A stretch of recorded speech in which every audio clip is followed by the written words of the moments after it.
새벽에 이화영 경기도 평화부지사의 그 연어회술 파티가 거짓말이냐, 국회에서 한 발언이 거짓말이냐에 대해서 국회의 정언 감정에 관한 법률, 그냥 쉽게 하면 위정죄, 국회에서의 위정죄에 대한 겁니다. 에 대한 국민참여재판이 끝났고 새벽에 유죄, 징역 4개월 선고가 났습니다. 제일 중요한 거는 이제, 그리고 유일하게 중요한 게 연어회술 파티가 있었냐 이거지. 연어회술 파티가 없었는데도 국회에 와서 그런 소리를 했다. 그것은 국회 정언감정법상의 위정죄다, 유죄다. 그래서 이제 새벽에 유죄다.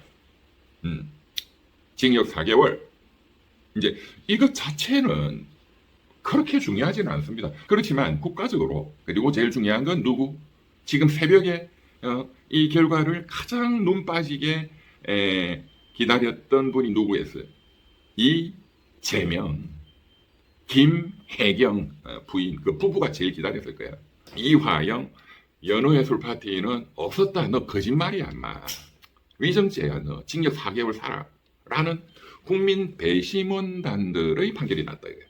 근데 여기에 너무나 정신적으로, 육체적으로 지금 막 머리가 어질어질하고 그 한 3시 정도에 이제 그 발표가 난 것 같아요. 제가 아침에 이렇게 언론 검색을 해보니까 아마 밤새도록 잠을 못 자고 그 결과를 지켜보니 청와대의 이재명 대통령 부부다. 그렇다면 이게 어떤 엄청난 중요한 의미를 갖느냐? 이거는 앞으로 향후 4년간 이재명 대통령 및 이재명 정부의 가장 어떤 중요한 정권의 뿌리, 기둥뿌리가 흔들거리는 선고가 오늘 새벽에 난 거야. 그리고 4년 후, 퇴임 후 징역 20년, 30년을 사는 길로 간다라는 굉장히 이제 이재명 대통령 개인한테는 굉장히 어떤 불행한 선고다 이렇게 보입니다. 일단 첫째, 국민참여재판은 국민참여재판 법률에 따라서 형사재판만 가능합니다. 그리고 1심에서만 가능합니다. 1심에서만 배심원단들이 이제 평의하고 유무죄를 이렇게 의견을 내고 하는 게 가능하다. 오늘 보니까 4대3이네요. 4명은 이화영이 저는 거짓말이야. 무슨 연어회술 파티는 무슨 말도 아닌 소리 하지 마. 4명. 3명은 아니야. 연어회술 파티가 완전히 없었다. 그것이 거의 뭐 99% 검사가 입증했다. 라고 보기는 어려워. 뭔가 뭐 술이 반입된 느낌도 들고 좀 애매해. 이런 게 이제 3명이야, 3명. 이 법률적으로 이 3명의 판단의 결과는 뭐냐 하면은 검사가 충분히 합리적 의심의 여지가 없을 정도로 고도의 개연성이 있을 정도로 입증을 하지는 못한 것 같다. 좀 이화영이 쪽에서 주장하는 게 조금 뭐 말이 좀 되기도 하는 것 같다. 이러면 이제 검사가 충분히 입증을 못한 거잖아요. 네, 이런 분을 포함해서 3명이다.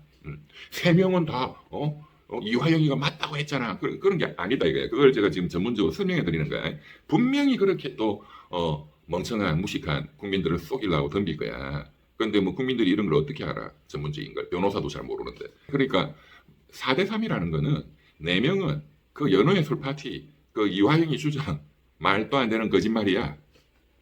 그 다음에 나머지 3명은 이화영이 주장이 참말이야가 아니고 이화영이 주장이 뭐 조금 일리가 있을 수도 있어. 그러니까 그런 걸 없앨 정도로 검사가 거의 막 99% 이렇게 입증한 거는 아닌 것 같아. 이제 이렇게까지 된다. 4대3으로. 그리고 이제 그 결과에 구속되는 건 아니고 이제 그것을 중요한 참고 자료로 이제 재판장이 결정하는 겁니다. 유무죄도 재판장이 결정하는 거야. 우리나라는. 미국은 그 배심원들이 결정하면 유죄 무죄는 딱 결정이 구속력이 있지만 대한민국은 그렇진 않아요. 그건 참고사항이다. 그러나 강력하게 중요한 참고사항이다. 거의 뭐 그거를 따르는 경우가 많다. 근데 재판장이 이제 이화영이 거짓말이야. 4명의 말이 맞아. 해서 유죄. 그 다음에 이제 징역 몇 년 때리느냐. 이것도 뭐 배심원들의 의견을 이제 듣고 해서 징역 4개월을 때렸다. 이제 이거죠. 근데 항소심 가봤자 안 바뀝니다. 이게. 왜냐?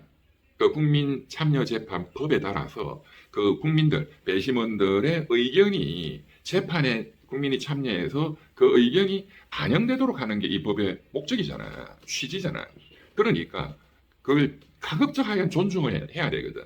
항소심에 와서 특별히 다른 어떤 중요한 증거가 나왔다. 뭐 이런 게 아니나 뭔 중요한 증거가 새로 나오겠어요. 몇 년간 이거 가지고 그간에 다투어 왔는데 그러니까 항소심에서 이게 바뀔 가능성은 뭐 0%다. 오히려 오늘 기사 보니까 북한에 뭐 묘목을 보내라 뭐 해라 이제 한 걸 경기도의 담당 국장이나 밑에 실무진이 반대하는데 이화영이가 부지사다 해서 직권남용 강압적으로 막 그렇게 했다. 예, 뭐 직권남용 혐의 여기에 대해서는 배심원들은 다수가 죄가 된다라고 봤어요. 죄가 된다라고 봤어. 그런데 이거를 재판장이 뒤집었어. 재판장이 뒤집는 건 특별한 이유가 있어야 된다고 했죠. 재판장이 죄가 된다 하면은 유죄, 뭐 징역도 뭐 몇 개월, 몇 년 이렇게 했을 텐데 직권남용, 북한에 묘목 보내는 게 뭐 그렇게 나쁜 짓은 아니잖아. 뭐 징역 한 몇 개월 때려야 될 텐데 공소 기각을 때렸네요. 이제 재판장이 뒤집는 거지. 이건 특별한 이유가 있어요. 뭐냐? 그건 주로 형사소송법 절차적인 어떤 피고인의 권리를 침해했다 이런 겁니다. 그래서 공소권을 남용했다 뭐 보통 이런 거예요. 그래서 공소 기각 판결을 때렸네. 뭐냐? 이 직권남용을 조사함에 있어서 공범이 있잖아요. 지시를 받고 같이 한 그 사람들에 대해서 수사가 되고 또 재판이 되고 왜냐하면은 주범이 있는 거니까 그 실제 행동을 한 그런데 이제 그런 거 없이 이화영부터 무턱대고 그냥 기소부터 했다.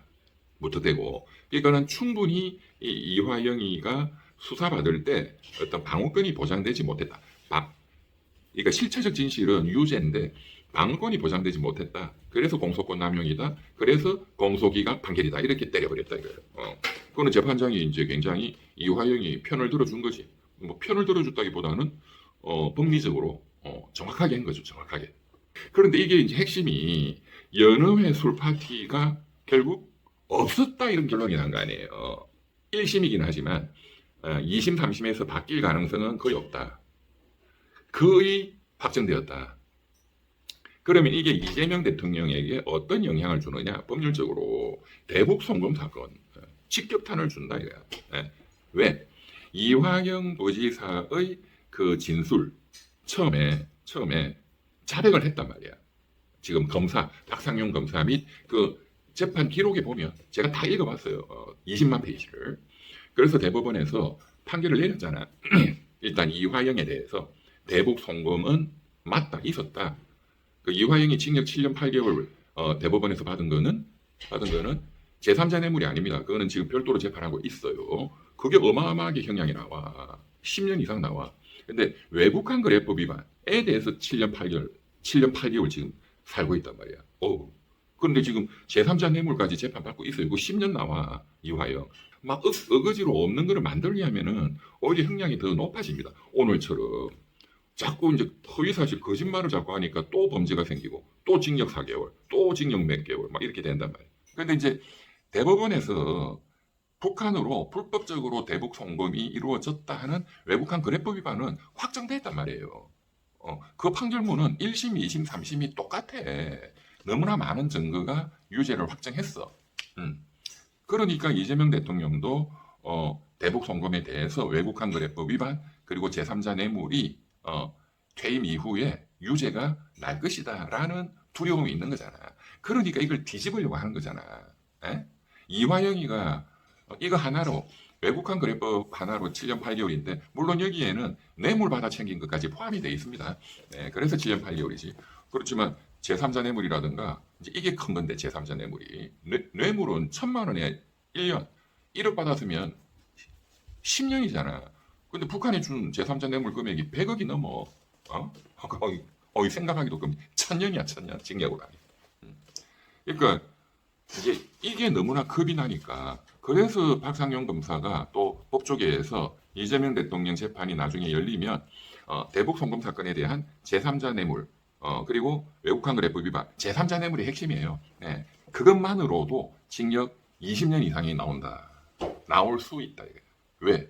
이명박 대통령 옛날에 구속돼가지고 삼성이 저 뉴욕에 이명박 개인 그 소송 비용을 로펌에 대납시켰다. 삼성이 한 100억 원, 금액도 비싸잖아, 100억. 삼성이 대신 돈 냈다. 그 제3자 뇌물로 걸렸거든요. 징역 얼마 나왔냐? 17년 나왔어. 이명박. 징역 17년 나왔다고. 그러니까 지금 대북 송금 사건은 그것보다 더 많이 나올 가능성이 높죠. 그 사건 하나만 그렇다 이거야. 대장동, 백현동, 위례신도시, 성남 F시 뭐 수도 없이 많지. 예.